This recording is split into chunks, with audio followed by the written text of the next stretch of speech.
Salut à toutes et à tous, aujourd'hui on fait un petit exercice ensemble sur le premier chapitre de l'enseignement scientifique en terminale qui s'appelle l'atmosphère terrestre et la vie. Cet exercice va nous permettre de revoir des notions de cours super importantes qu'il faut que tu aies absolument compris pour réussir les interros et les sujets de bac.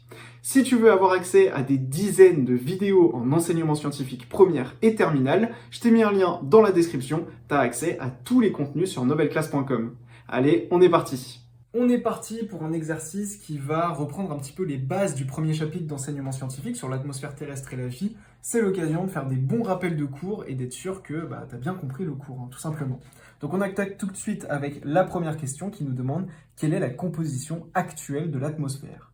Donc ça, il faut le savoir vraiment par cœur. L'atmosphère actuelle, attention, on ne parle pas de l'atmosphère primitive, on parle d'aujourd'hui. Actuellement, l'atmosphère, elle contient 78% de diazote, donc diazote comme ceci, qu'on note N2, hop, comme ceci, 21% de dioxygène, donc il y a 21% de dioxygène dans notre atmosphère actuellement, et puis si tu comptes bien, 78 plus 21, ça fait 99, donc il y a 1% d'autres gaz qui sont dans l'atmosphère en minorité,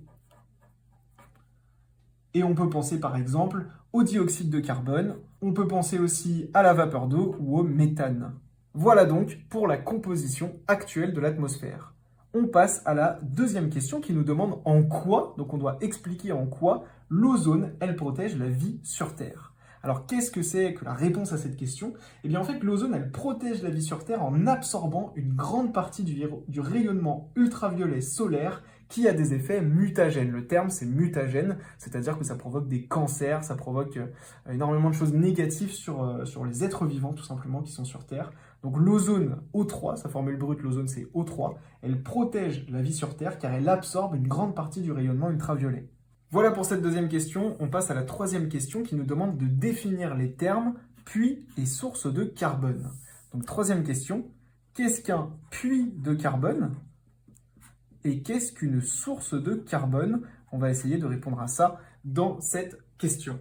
Alors il faut bien que tu comprennes qu'un puits de carbone, c'est un réservoir pour lequel le flux entrant de carbone est supérieur au flux sortant.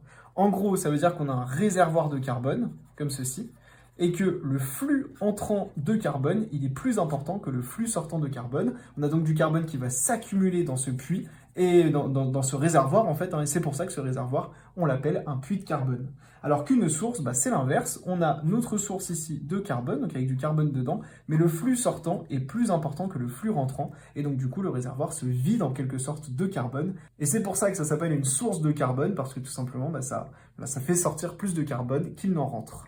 On passe tout de suite à la quatrième question. Comment a-t-on pu dater l'apparition du dioxygène O2 sur Terre? Comment est-ce qu'on a fait pour dater l'apparition de O2 sur Terre? Ça, c'est vraiment une question de cours. Il faut vraiment que tu saches que l'apparition de O2, donc du dioxygène sur Terre, eh bien cette apparition, elle a été révélée par la présence de fer oxydé dans des dépôts océaniques puis continentaux. Et le fait de retrouver ce fer oxydé d'abord dans les océans puis sur les continents, ça nous a vraiment appris que le dioxygène est d'abord apparu dans les océans avec les cyanobactéries qui ont fait la photosynthèse. Je pense que tu as vu la vidéo de cours, sinon revois ma vidéo de cours, c'est super important.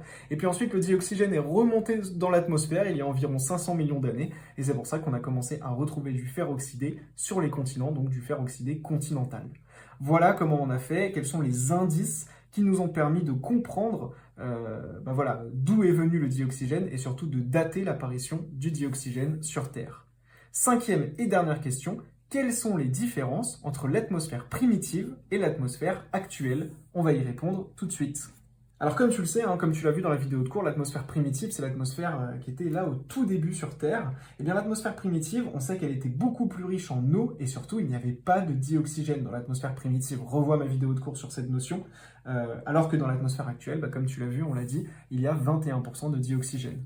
Donc les principales différences, c'est que dans l'atmosphère primitive, il y avait beaucoup plus d'eau, de vapeur d'eau, tout simplement, qui est retombée ensuite, on l'a vu encore une fois dans la vidéo de cours. Et puis, dans l'atmosphère primitive, il n'y avait pas de dioxygène, O2, donc c'était vraiment irrespirable. On ne pouvait pas faire la respiration, tout simplement, dans l'atmosphère primitive.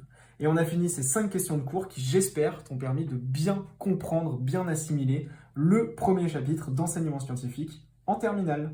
Mes nouvelles, cette vidéo est terminée. Si vous l'avez regardée sur YouTube, n'oubliez pas de vous abonner à ma chaîne YouTube et rendez-vous sur novelleclasse.com, il y a un lien dans la description pour accéder à des dizaines de vidéos comme celle-ci. Je vous dis à tout de suite sur novelleclasse.com. Ciao!